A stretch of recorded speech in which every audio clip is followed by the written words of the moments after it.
The sponsor of the Gen Z, mmemtafuta sana, is the President William Samoei Ruto.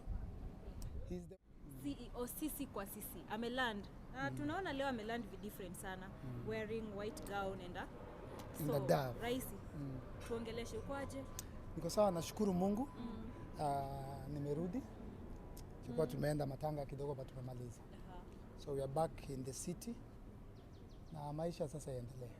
Yes. Umeland ukiwa different sana. Tujakuzoea hivi. Maybe tell us why you're wearing a white gown and also akakandegi. I'm wearing a white gown and carrying a white dove for two reasons. First, because everything happening in Kenya now is very spiritual. It is not physical. And it's something that I spoke about for the past 2 years. It has come to pass. And I think I have the moral authority to speak again on what could or will happen in the future. And what's happening in the country is very spiritual. And truly I told you that the Kenyan Parliament must be demolished and a new parliament must be built. Maybe in Upper Hill. Na ipigwe kala ya white. Hiyo building ilibuildiwa na wazungu. Ukiingia huko ndani utaona signs, sijui zinaka Freemasons. Ukiwa MP ukiingia pale, unaona walivote yes. Yeah? Kitu common sense.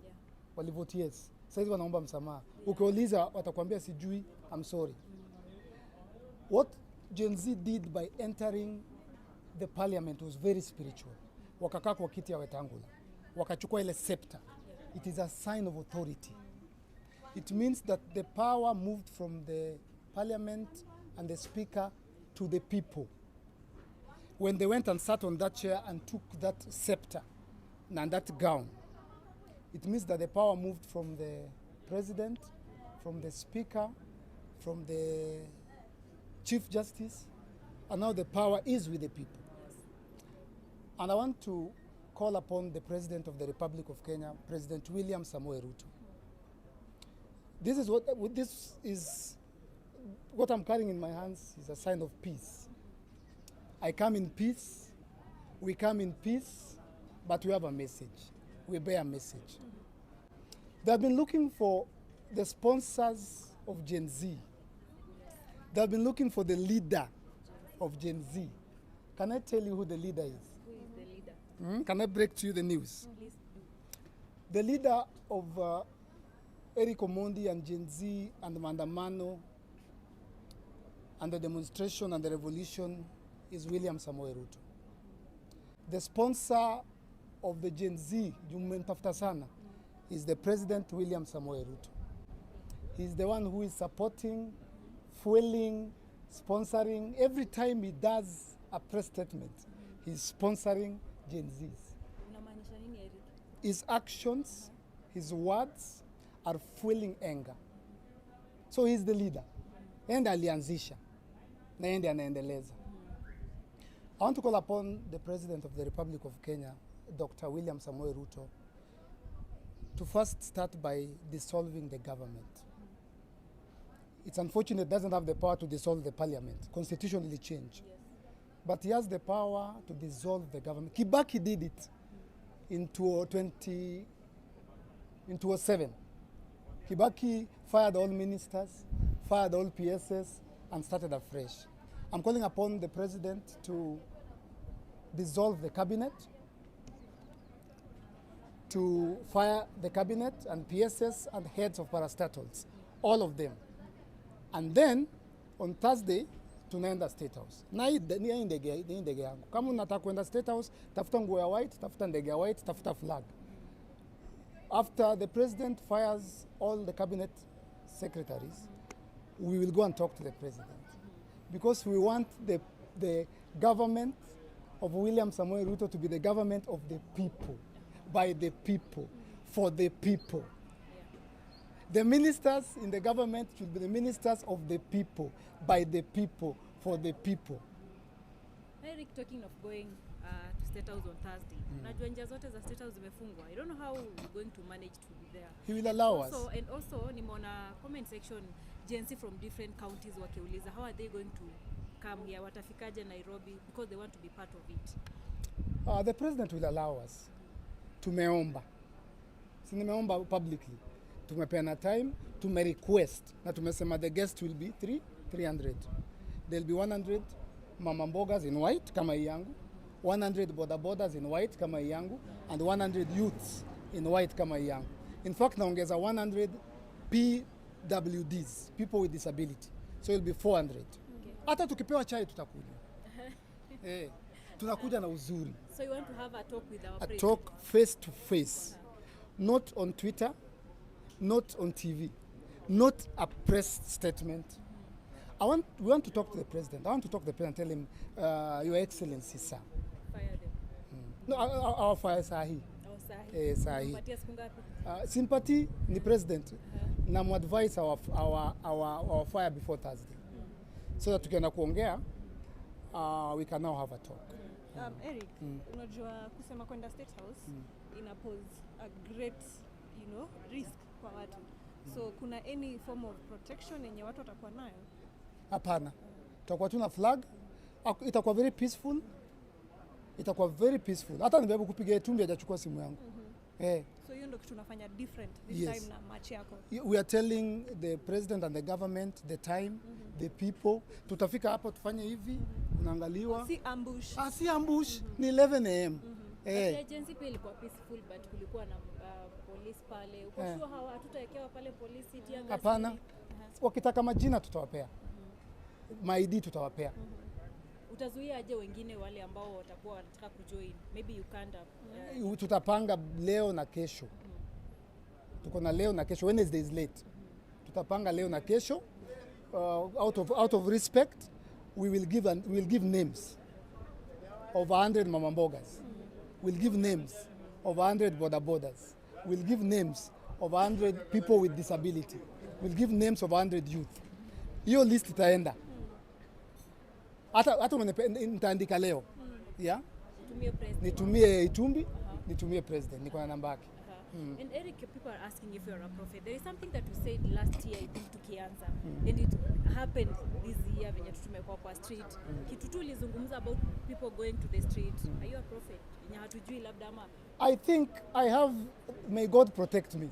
I think I'm the only Kenyan who has the moral authority to say it in broad daylight, that what is happening today, it is Eric Omondi who started it consistently, every month, every week for the past 2 years. The evidence is there. Everything we said is what's happening now. We talked about Finance Bill 2023, and we said vijana siku moja watashikana.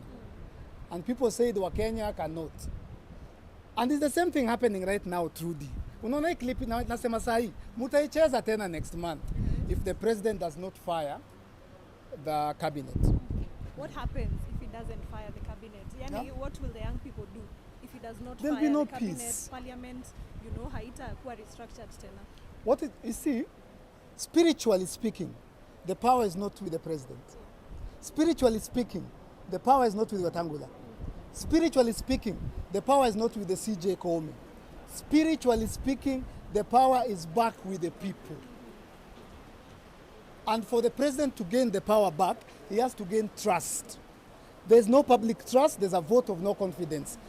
So the president has to first dissolve the government. Unaona hivyo inanyesha? Haya. Hii swali tu hapo ya mwisho. When we were talking to you last year, you said for you to meet with the president, or rather the deputy president, you must talk to him. Kwanza awalete wa mama mboga, alete na watu wa bodaboda, na hao watu wengine ambao wanatafuta kazi. When did I say that? Around last year. Last year. Now the question is, has the president given you the green light to take these people to State House? Amba tutawa ambush kama hizi zingine. Say ambush president. State House is a protected area. You can't just go. You have to seek permission. What I've done is public. I've done it on my Instagram, my Facebook, my Twitter. So it is a letter of request. Na si notice, ni polite notice. Poleni sana. Ndio hiyo.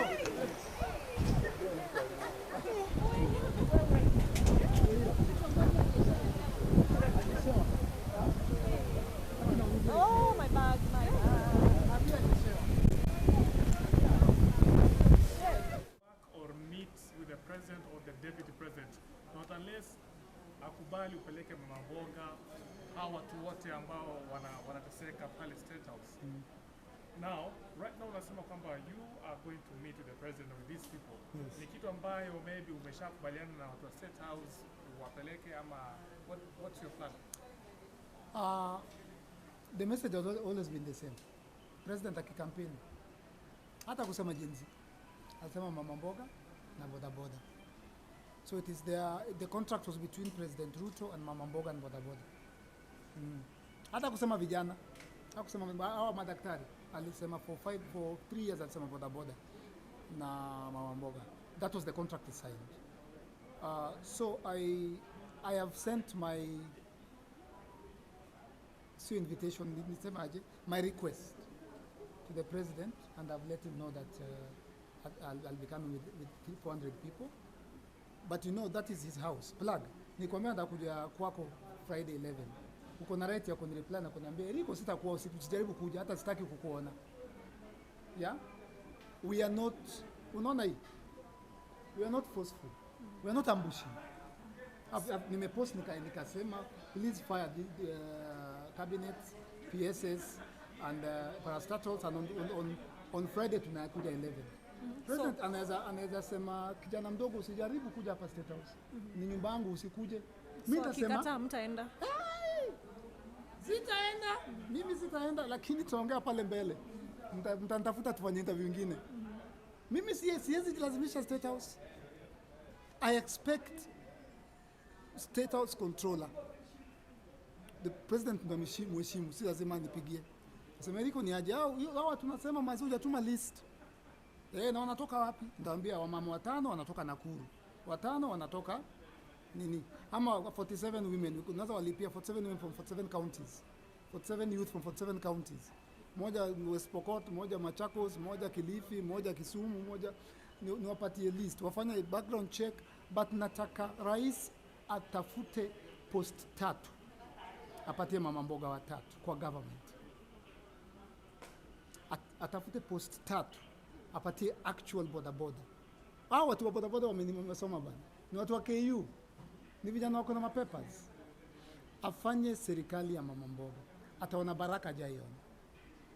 That is what will stop what's going on in this country. I hope I've answered your question. So we're not ambushing anyone. Unaona venye mwenda parliament na farasi na mama mboga bila kuambia mtu. For the very first time nimeita media.